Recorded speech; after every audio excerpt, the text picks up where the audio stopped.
Alhamdulillah, salatu wassalamu ala rasulillah. La hawla wa la quwwata illa billah wa ba'd. Ada pertanyaan? Apakah sah jika salat di masjid yang di luarnya ada kuburan? Apakah kuburan tersebut satu tanah dengan masjid? Kalau iya, maka jangan, tidak boleh, haram. Walaupun jauh, misalnya masjid Istiqlal, kan halamannya luas gitu, di pojokan sana ada kuburan, tidak boleh. Walaupun antara tempat sholat dengan kuburan itu bisa ratusan meter ya, karena satu tanah. Sebaliknya, walaupun cuma 5 meter, bahkan 2 meter, tapi beda tanah, boleh ya. Nah, untuk membedakan ini tanah kuburan, ini tanah masjid, maka harus dibatasi. Batas itu ada yang dibikin, ada yang emang sudah ada dari dulunya. Sungai misalnya, atau kali, walaupun kali kecil, jalan, walaupun jalan setapak, tapi jalan umum memang dilewati. Nah, kalau tidak ada jalan, tidak ada kali kecil sebagai pembatas, ya pakai pagar. Bukan dinding masjid ya, pagar. Dan sholat di masjid yang ada kuburan ada 3 hukum. Hukum pertama, boleh, sah, yaitu ketika kita sholat pas takbiratul ihram misalnya, baru lihat ada kuburan, ya udah teruskan saja, besok-besok jangan situ lagi. Yang kedua, berdosa, haram. Udah tahu di situ ada kuburannya tapi nekat ke situ. Bahkan sebagian ulama mengatakan tidak sah. Yang ketiga, syirik. Sengaja nyari masjid yang ada kuburannya. Gitu ya. Jadi masjid yang nggak ada kuburannya males dia. Kurang afdol. Cari masjid yang ada kuburannya, ini syirik.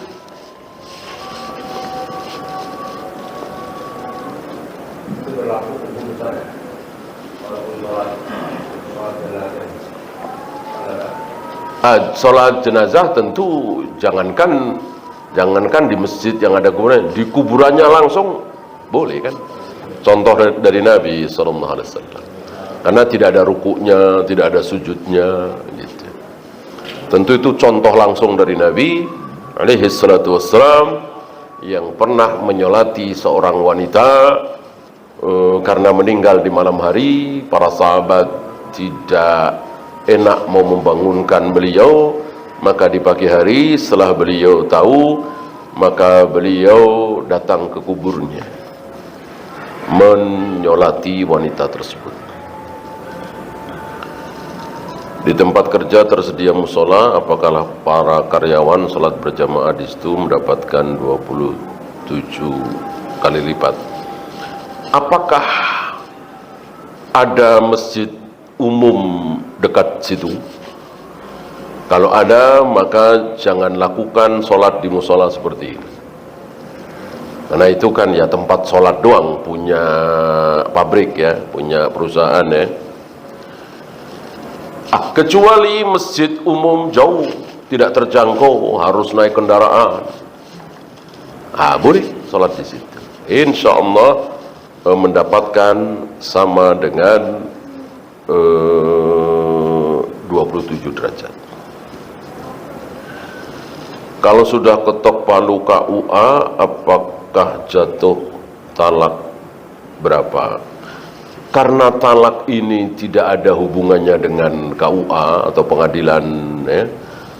Karena talak hubungannya dengan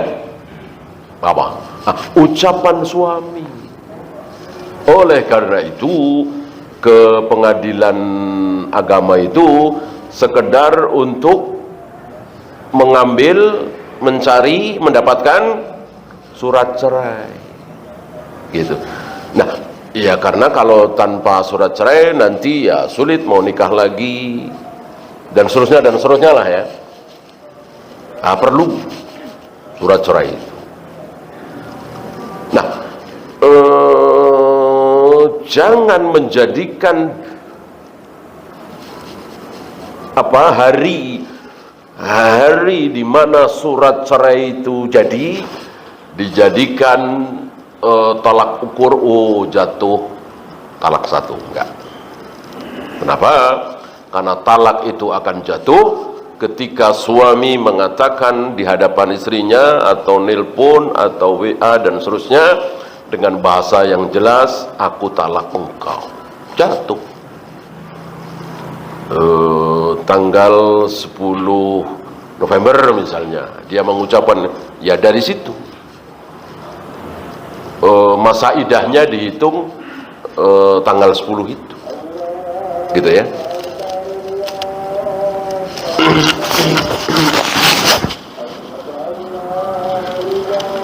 Bagaimana dengan janji Allah mengampuni orang yang bertauhid di hari kiamat? Apakah ini juga berlaku di alam kubur? Iya. Bahkan dijamin orang ini, seorang itu pasti bisa menjawab 3 pertanyaan itu. Siapa? Yang bertauhid, yang betul-betul bertauhid dengan tauhid sesuai yang dikehendaki oleh Allah dan Rasulnya, rububiyah, uluhiyah, asma wa sifat, pasti dia bisa menjawab 3 pertanyaan itu, walaupun mungkin penuh dengan dosa ya. Sebaliknya rajin sholat, belum pernah berzina, minum khamr, berjudi, korupsi, belum pernah jujur, amanah, sholat tidak pernah tertinggal, tapi dia mempunyai keyakinan syirik. Dia meyakini selain Allah ada yang bisa menurunkan hujan misalnya. Dia sering minta-minta kepada Rasulullah yang sudah wafat misalnya, atau minta kepada Jibril misalnya ya. Dia nggak akan bisa menjawab 3 pertanyaan itu. Ini betapa pentingnya pelajaran tauhid. Jangan meremehkan pelajaran tauhid. Apa tugas malaikat Malik? Neraka ya. Malik penjaga neraka. Ya berarti nanti kan belum ada penghuninya ya. Antum nggak usah nanya, lu sekarang ngapain? Itu bocah ya. Ya nggak tahu lah. Gaib, bukan urusan kita. Ya seperti Jibril menyampaikan wahyu, sekarang ngapain? Ya, bukan urusan kita. Dari mana asalnya hadis dhaif? Banyak. Di antaranya perawi-perawi yang hafalannya tidak kuat. Dari gurunya dia mendengar 3, karena hafalannya tidak kuat, dia mengatakan 5 atau 13 misalnya, kan jadi dhaif ya. Oleh karena itu Imam Malik mengatakan, aku mendapati 70 orang saleh di masjid ini, maksudnya Masjid Nabawi. Seandainya harta Baitul Mal diserahkan kepada mereka, aman, karena jujur, amanah, takut dosa. Tapi aku tidak mau mengambil hadis dari mereka, padahal jujur, amanah, takut dosa. Tapi beliau tidak mau mengambil hadis dari mereka. Kenapa? Yaitu tadi, hafalannya kurang kuat. Nah, betul-betul bukan hanya kesolehannya, kejujurannya, amanahnya, bukan. Tambah satu lagi, hafalannya kuat ya. Kemudian orang-orang zindik yang memang sengaja memasukkan hadis untuk merusak Islam dari dalam, ada. Ada seperti itu. Sebagaimana firqah yang 72 itu oleh para ulama dibagi dua. Pertama, firqah yang berangkat dari niat yang baik, niat yang tulus, ingin pahala. Ya, seperti torekot Sufiyah, Asy'ariyah, Maturidiyah, dan niatnya baik, tulus, nggak ada niat jahat. Nah, cuman karena subhat, akhirnya mereka jadi menyimpang. Yang kedua, Fidah, Bahaiyah, Nusairiyah, Ahmadiyah, itu memang dibikin oleh orang-orang kafir.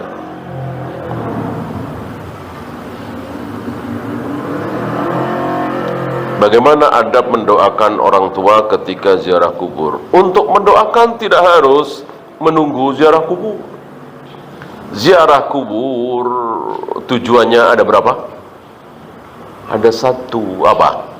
Iya, ingat mati, ingat akhirat, litudzakkirul maut, litudzakkirul akhirat. Kalau mendoakan nggak harus datang ke sana, dari manapun bisa, dan nggak ada bedanya. Mendoakan di atas kuburannya persis dengan mendoakan dari sini, dari rumah, dari manapun, tidak ada beda. Yang membedakan waktunya, seperti ke malam, menjelang qoma, saat berbuka, sedang safar. Ini saat dimana doa-doa kita insya Allah diijabah oleh Allah. Bagaimana keislaman orang-orang yang berdoa di kuburan para wali? Dia berpikir bahwa para wali itu perantara antara manusia dengan Allah. Kalau pertanyaannya masuk, apakah mereka sudah kafir? Kita serahkan kepada Allah. Tidak usah kita mengkafirkan. Bahwa perbuatan mereka, keyakinan kufur, jelas sekali. Dan tidak ada perantara antara Allah dengan hambanya. Tidak ada. Ud'uni astajib lakum. Berdoalah kepadaku, langsung aku ijabah. Maksudnya tidak usah pakai perantara. Apabila ada yang pernah bertemu Nabi tapi masuk Islamnya setelah Nabi wafat, apakah termasuk sahabat? Tidak, ya. Karena syarat sahabat ada 3, berarti dia cuman ada 2, ya. Bertemu Nabi, yang kedua bertemu Nabi dalam keadaan muslim, satu lagi mati dalam keadaan muslim. Maka 3-tiganya harus terpenuhi. Mungkin masuk ke muhadrah, ya.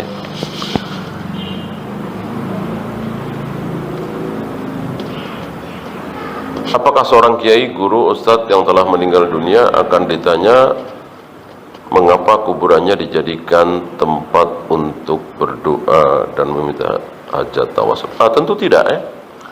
Tentu tidak. Bukan salah kiainya, bukan salah gurunya ketika akhirnya kuburannya didatangi dengan seperti Id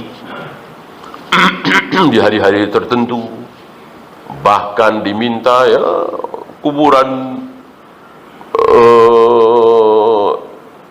para imam tidak selamat dari itu. Ya, bahkan kuburan Nabi lah, ya. Walaupun diusir, ada saja yang memohon kepada Nabi di atas kubur Nabi. Apakah kemudian Nabi menjadi berdosa? Kan tidak, ya. Kecuali kalau dia tidak berwasiat. Nah, ini ada ancaman bagi orang yang tidak mau berwasiat. Dia tahu, dia yakin bahwa kalau dia mati, istrinya, anaknya akan meratapinya, akan menjadikan kuburnya begini, begitu, ya, mentahlilkan dan seterusnya. Lalu dia tidak berwasiat. Ini terkena, ya. Maka siapa yang meyakini setidaknya dzon berat bahwa istrinya, anak-anaknya, keluarga besarnya akan meratapi dia, maka dia harus berwasiat. Jangan ada bangunan di atas kuburku nanti, perlu tertulis ya. Jangan ada pelepasan tali pocong. Jangan ada tahlilan dan seterusnya. Wallahu a'lam. Nah, itu saja. Subhanakallahumma bihamdika asyhadu an la ilaha illa anta astaghfiruka wa atubu ilaik. Assalamualaikum warahmatullahi wabarakatuh.